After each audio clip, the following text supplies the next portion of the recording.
1 year ago today, Hurricane Irma made landfall in Florida. We'll take you to the hardest hit local spots.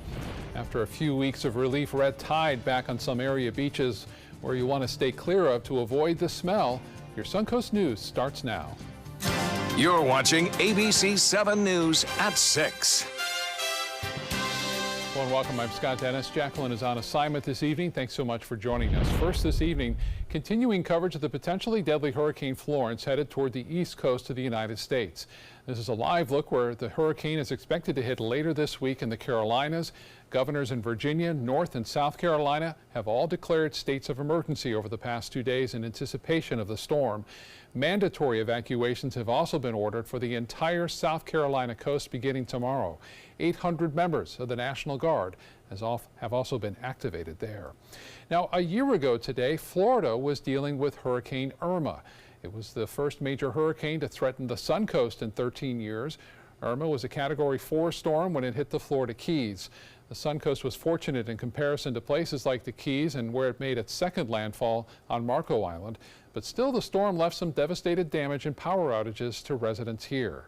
ABC7's Jess Dowdrick joins us now with a look back at the iconic storm and explains what we've learned since then. Jess?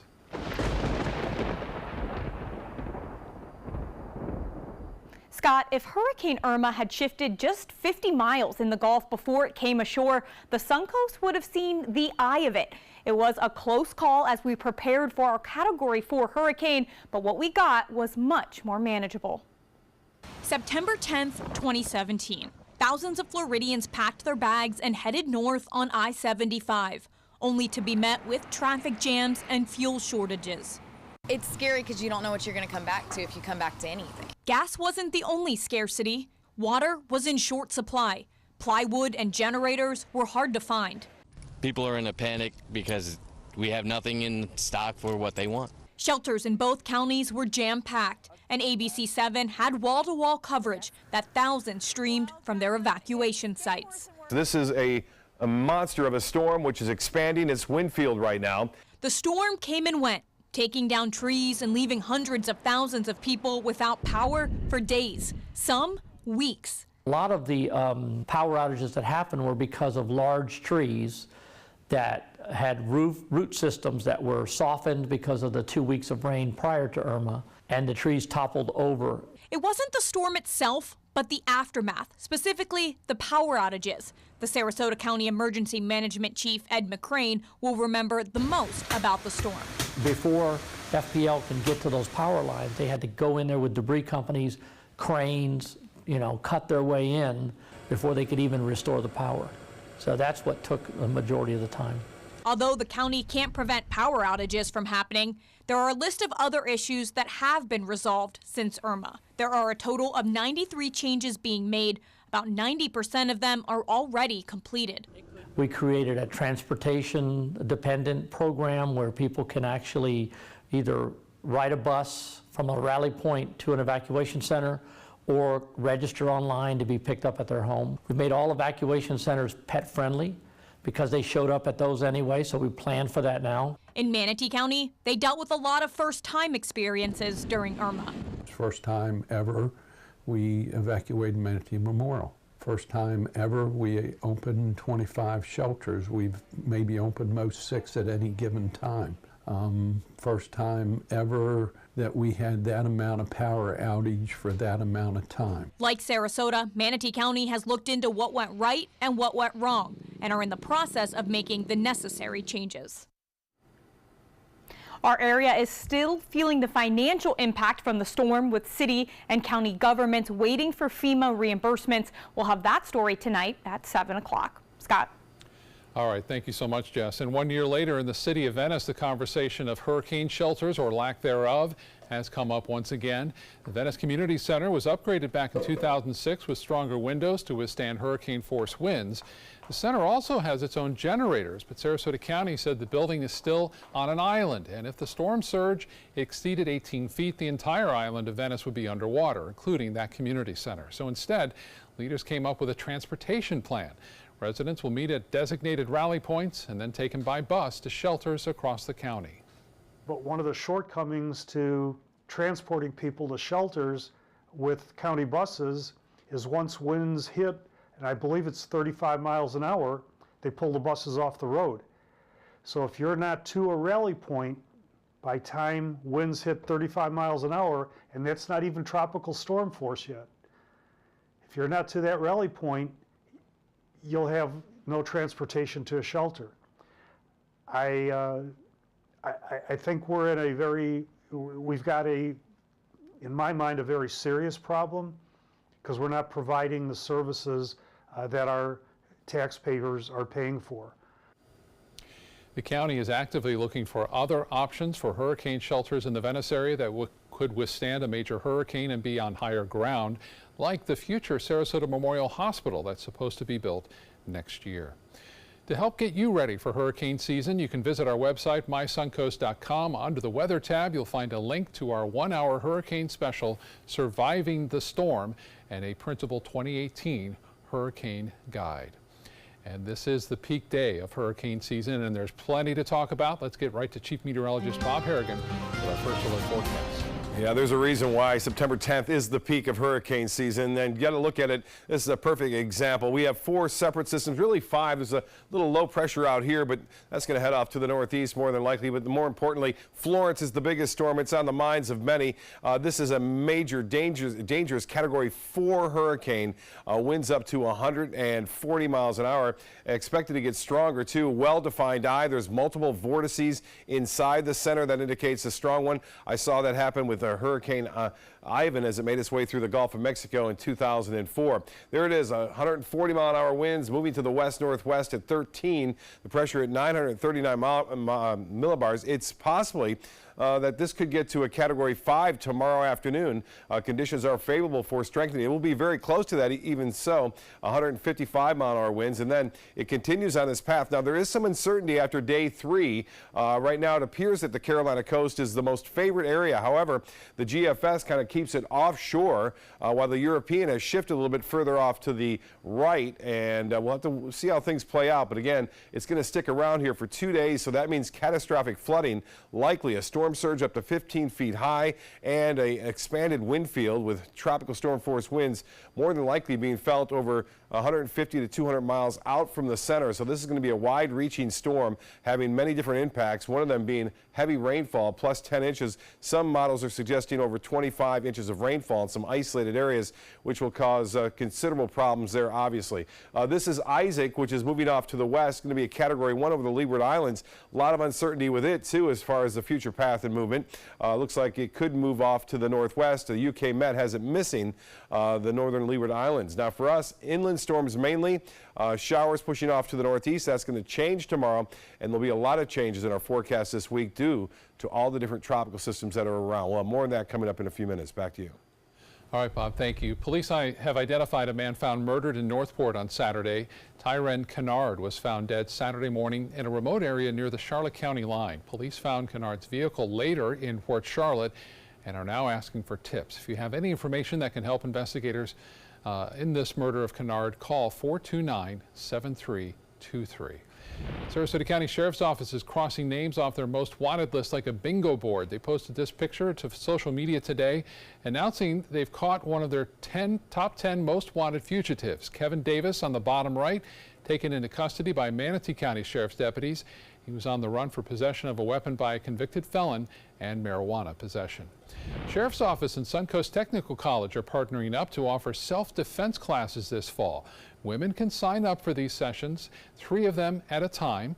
They're 3 hours long and cost $10 to attend. The first sessions, October 3rd, 10th, and 17th. For more information on how to sign up, you can visit our website, mysuncoast.com.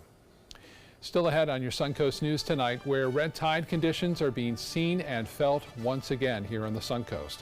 Plus, local tributes to lives lost on September 11th. A look at all the events here across the Suncoast tomorrow. So I kind of grew up all across the country. I come from 5 generations of military men. My dad is still active duty. My grandpa is retired Marines. I like going for runs with my dog. I love, taking her out to the dog beach over in Venice. There are so many things here to do on the Suncoast. My goal every day when I come into work at ABC7 is to tell your stories, give you that major local news and those details that you really care about. I'm Jacqueline Matter, and I'm here for you. During the past 10 years, Tidewell Hospice volunteers have provided more than 1 million hours of service. They sit with patients, giving caregivers a break. They work in offices. They take their furry friends on pet therapy visits. They even clown around. Every task performed by a volunteer makes a difference in the lives of our patients and their families. Join Tidewell's volunteer team. They're truly 1 in a million. Tidewell Hospice. It's more than you think. Temperatures are rising and the deals are heating up during the summer clearance event at Sunset Dodge Chrysler Jeep Ram Fiat in Sarasota. The Ram 1500 has been named a Consumer Guide Best Buy for 6 years in a row. Get an all-new 2019 Ram Quad Cab for as little as $24,999, or save big and get up to $13,000 off a new Ram Bighorn Crew Cab. Better prices, bigger selection. Go to Sunset Dodge Chrysler Jeep Ram Fiat in Sarasota. Picking out a new ceiling fan? That's a do-it-yourself. Installing your new ceiling fan? No. That's a don't do-it-yourself. For ceiling fans, rewires, or anything electrical, play it safe. And call on the trained electricians from your locally owned Mr. Sparky. It's no accident that so many of our customers are repeat customers. Trust Mr. Sparky for all your electrical repairs. Call 888-8-SPARKY. Today, everyone is looking for carpeting that lasts longer. G. Fried has you covered with Karastan. With a legacy of quality and integrity, we provide you with a huge selection of Karastan carpets with exclusive lifetime limited warranties. All installed by our highly skilled, highly knowledgeable team. Come ask us why Karastan is the best and most durable. G. Fried Flooring America. Our world is at your feet. The following message is brought to you by Mesobook.com. People who have been diagnosed with mesothelioma have many questions. How did I get this disease? What are my treatment options? How will this affect my loved ones? You need answers, which is why we offer a free book written by medical professionals who have treated mesothelioma. Call toll-free at 1-800-777-1366 or go to Mesobook.com.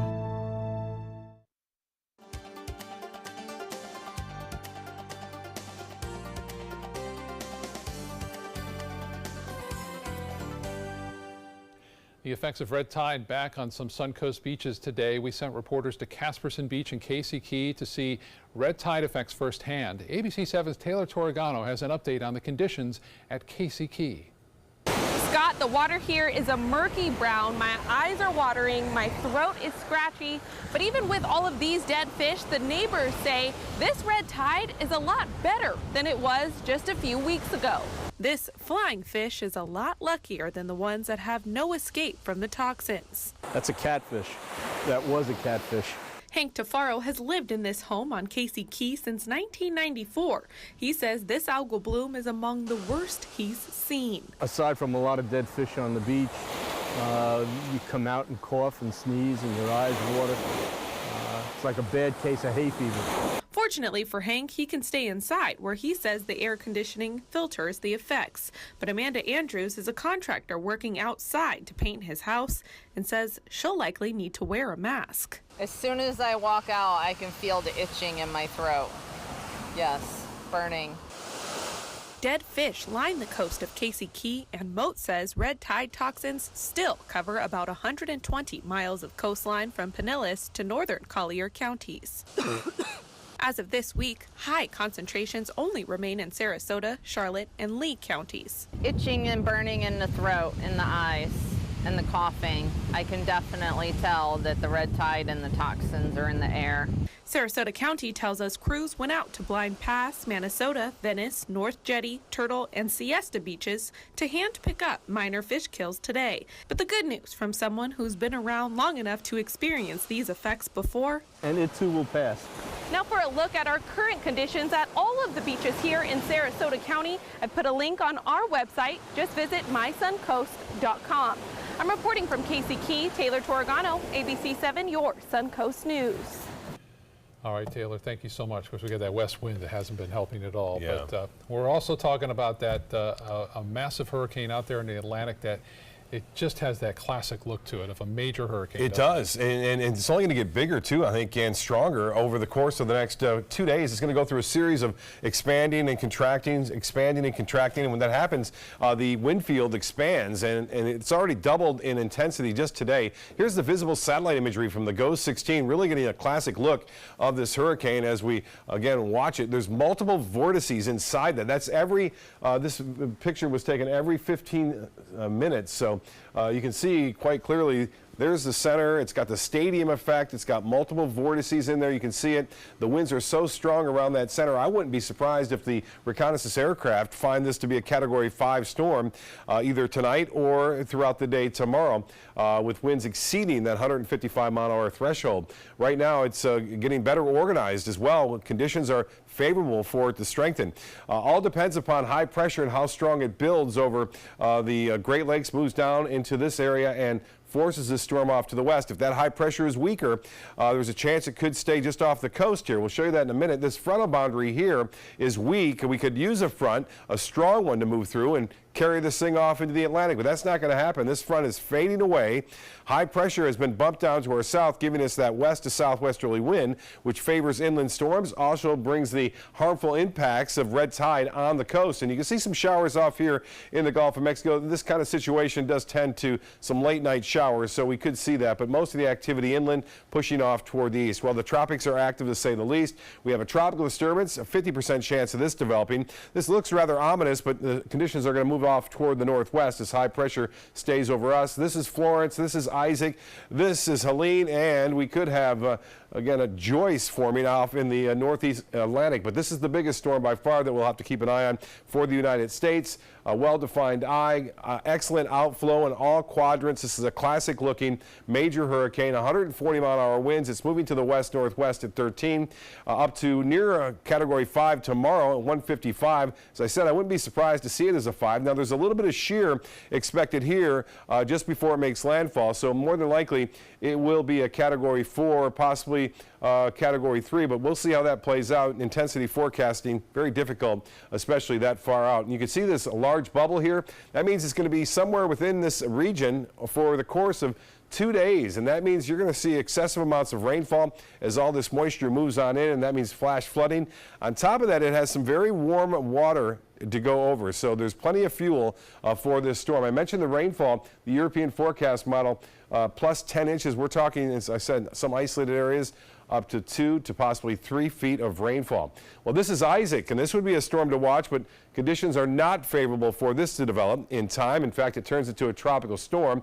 A lot of the forecast models bend it off to the northwest. This could be an influencing factor, too, onto where it goes. Now, this is the GFS forecast. Get a look at this. This is Thursday, just offshore, the Carolinas. It stays offshore. This is Saturday. This is Sunday. 3-4 days and staying right there, eventually making landfall on Monday and then heading down to the south toward Georgia. So a lot can happen between now and Thursday and Friday. So keep an eye on this one. As far as the Carolinas go, it looks like they're going to be hit the hardest. That system over the northwest Caribbean, as I mentioned, heading off toward Texas. Winds will be out of the east, turning to the northwest at 5 to 10 knots tomorrow, so not too bad here in our waters. And those ocean swells will be high along the east coast from Florida all the way up into the northeast as a result of Florence. 20% chance. We'll switch it back into the afternoon and evening for showers and storms approaching the coast. A better chance for scattered storms on Wednesday and Thursday, but that could all change depending upon the future movement of Florence. It could actually dry us out if it's closer to us Thursday and Friday. Scott? All right, Bob, thank you so much. Looking ahead to tomorrow, there are events across the area to honor those who lost their lives on 9/11. Northport Police hosting a Patriots Day ceremony from 8:30 to 9:30 in the morning at Northport City Hall. The Manatee County Fire Chiefs Association will host a memorial service to honor local emergency workers. That's at 8:30 at the Bradenton Riverwalk. The City of Venice will remember the victims and fallen heroes of 9/11 at Patriots Park from 10 to 11:30 a.m. And the Sarasota County Fire Department and Sheriff's Office will hold a remembrance ceremony at Fire Station number 17 at 10 a.m. A special event taking place today on the campus of USF Sarasota Manatee. Students, staff, faculty, and the community all coming out this afternoon to place 2,977 American flags in the courtyard area of the campus. Each flag were the lives lost during the terrorist attacks of September 11, 2001. School officials say this is the first year USF Sarasota Manatee is commemorating 9/11 in this way. With every flag that we stick in the ground, I hope people take a minute to just pause and reflect on the fact that represents a life that was lost too soon because of just a terrible tragedy. College campuses especially give an area for students to come together, people to come together, different cultures, and I think this is one of those things that just brings people together and unifies them under a single flag and a single cause, and I think that's amazing. The 9/11 Remembrance continues tomorrow on the USF Sarasota Manatee campus with a special event featuring guest speakers and a choir. That gets underway in the courtyard area where those flags are on the campus tomorrow morning at 8:20. 5 Florida public universities did exceptionally well in this year's college rankings. We'll show you where some of your favorites rank right after this. This week, midterm season heats up after the anonymous attack from within. His predecessor now speaking out. Can President Trump fire up voters with the balance of power at stake? World News Tonight with David Muir is America's most watched newscast. My California Closets designer is a rock star. She was able to design the most beautiful space for me. When I turn the lights on, it's breathtaking. It's just a little slice of organized heaven. The California Closet team was so professional, so reliable. It was seriously a dream come true. My name is Jill, and this is my California Closet story.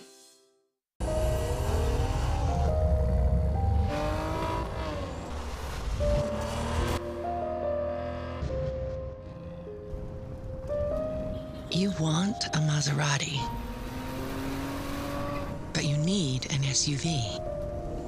Why not have both? Levante, the Maserati of SUVs. Experience it at Sunset Maserati Alfa Romeo of Sarasota. Attention. On January 1st, 2018, the United States Tax Cut Act officially became law. This law also changes Obamacare. If you are uninsured or struggling to afford your current health insurance, there is now immediate relief. Health insurance that's not high-priced Obamacare is now available. Call the Health Insurance Helpline now. It's free. The cost for health insurance has been a serious problem in America, but now the law has changed. So many people don't get the insurance they need because they just don't call. Don't spend money you don't have to spend. Call now. It's free. If you are uninsured or unable to pay for ACA coverage, call the Health Insurance Helpline now. Get what you deserve. Call to see if you qualify for health care or dental coverage that starts immediately. Don't delay. Call now. It's free. Call 800-307-8167. 800-307-8167. Call 800-307-8167 now. Call to see if you qualify to enroll in a Medicare Advantage plan right now. At Humana, we believe great things are ahead of you when you start with healthy. And part of staying healthy means choosing the right Medicare plan. Humana can help. With Original Medicare, you're covered for hospital stays and doctor office visits when you're sick, but keep in mind you'll have to pay a deductible for each. A Medicare supplement plan can cover your deductibles and coinsurance, but you may pay higher premiums than you do with other plans, and prescription drug coverage isn't included. But with an all-in-one Humana Medicare Advantage plan, you could get all that coverage plus Part D prescription drug benefits, all for an affordable monthly plan premium, and in some areas, no plan premium. It's all described in this free book. Call for yours and discover how an all-in-one Medicare Advantage plan from Humana could save you money. There is no obligation and the book is free. Call or go online right now. Get all the local information you need before you leave home in the morning. Watch Good Morning Suncoast weekdays on ABC7 to get breaking news, plus first alert, weather, and traffic focused on where you live. ABC7, we're here for you. Kettle's got it. Kettle's got it. Get Gettle's got what you're looking for at Gettle.com. 17 new car brands, over 1,000 used vehicles, prices and payments you can afford. Credit help if you need it, and they pay cash for your old car. Plus, Gettle Pre-Owned Certified Plus means buying with peace of mind. Need service? Gettle's got that too. Gettle's got it. Visit Gettle.com. Well, the Florida Gators may have lost to Kentucky for the first time in 31 years Saturday, but we got this going for us. The university is rising in ranks academically. The university now ranks number 8 in the latest U.S. News and World Report Best College rankings. That's up one spot from last year.